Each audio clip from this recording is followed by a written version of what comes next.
Hi, I'm Karina, and I did something that's still hard for me to talk about.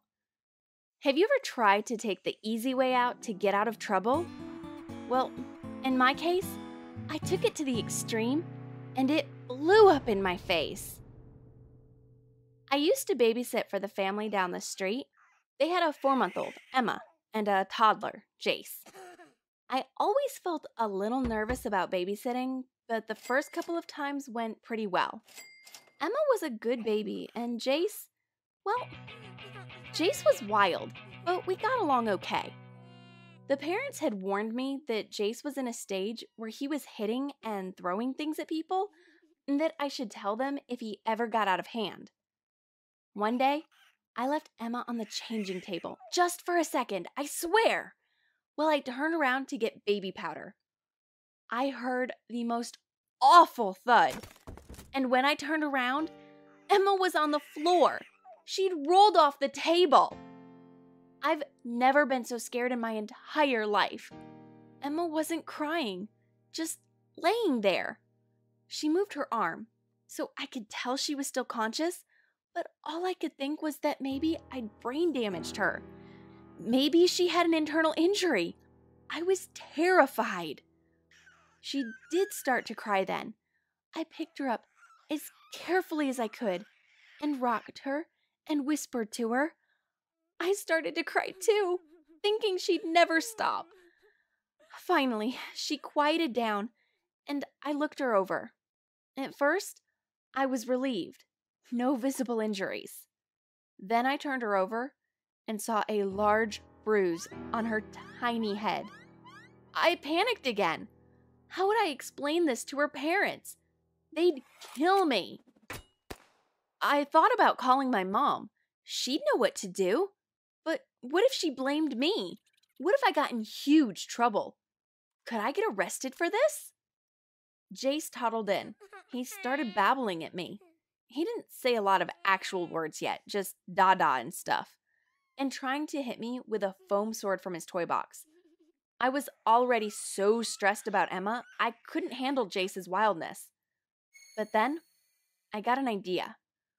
When the parents came home, I was ready. I showed them Emma's bruise and told them I was so sorry, but that while Emma was in her swing seat, Jace had hit her with one of his toy trucks. The mom looked shocked. Hard enough to bruise? Did he mean to? I don't know, I said. My back was only turned for a second, but the dad started looking Emma over. I think she's okay, I said. She cried a little after he did it, then quieted down. We'll get the pediatrician to look at her tomorrow, he said. The mom glanced at her husband and then back at me. We've been worried about this. We think Jace might have some issues with his development. We kept hoping he'd grow out of it. We've never known him to be violent towards his sister, though. I was scared they'd suspect I was making it up, so I went on. He's done it a few times, I lied. Sometimes he'll come up to her and try to hit her for no reason. And sometimes he just stares at her. I can't explain, but it's creepy. And one time I asked him if he liked his sister, and he yelled, "No!"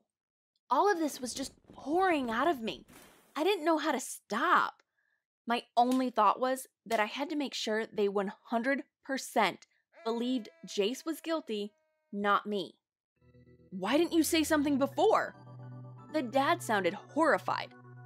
I didn't know if it was normal for toddlers or not. I mean, you said he's in a stage where he hits people. But he's always been so good with Emma. The mother looked truly scared. We'll have to get him into therapy.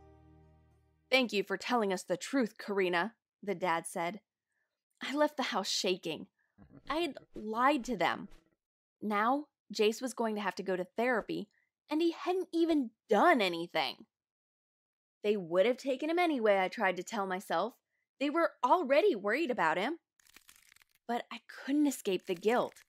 It gnawed at me for days. I could barely eat or sleep. I don't think I can explain how I felt.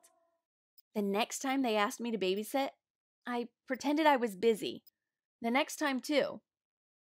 My mom finally confronted me. Why haven't you been taking babysitting jobs?" "I'm too busy with school," I replied. "I saw your midterm grades. For someone who's so busy with school, your grades are dropping. Is something wrong?" "No!" I snapped at her. "Just stay out of my business."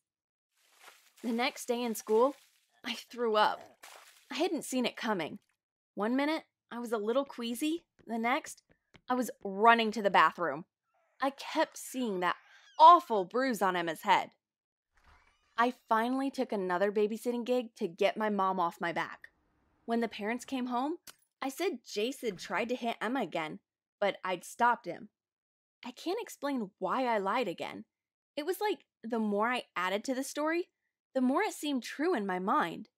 Jace hadn't tried to hit Emma, but he was always trying to hit me with his toys. And wasn't that bad enough? He probably would hit Emma if she was closer in proximity to him.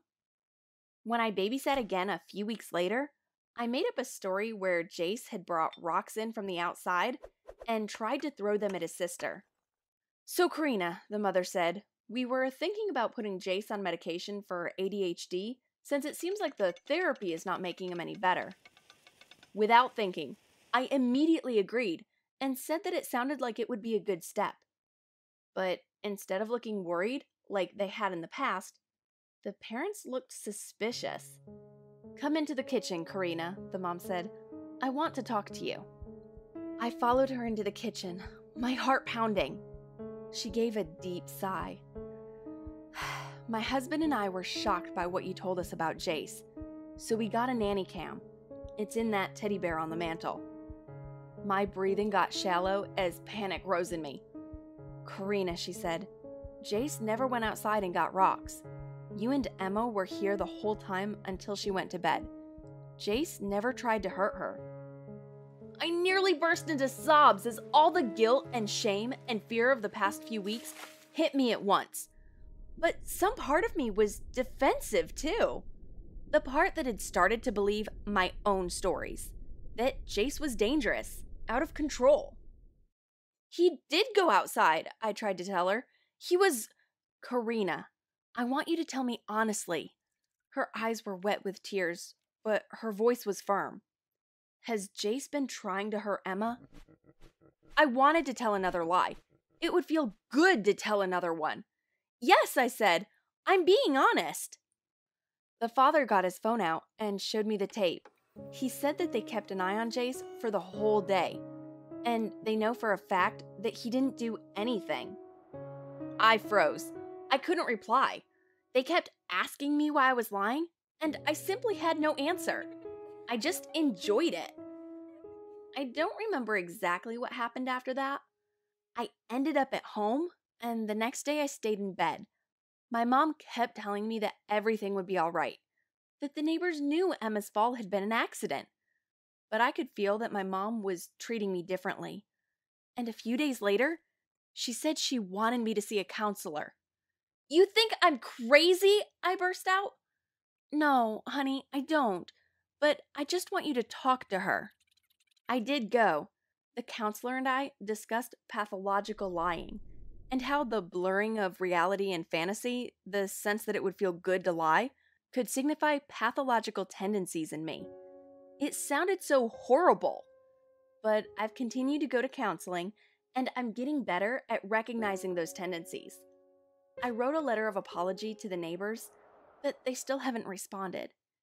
There are days when all I can do is close my eyes and dig my nails into my palms and wish I'd never told that first lie. My mom says I may have to live with the guilt for a while. It's hard, but I know the fact that I feel guilty at all is a good sign. It means that I want to get better, and I'm going to keep trying.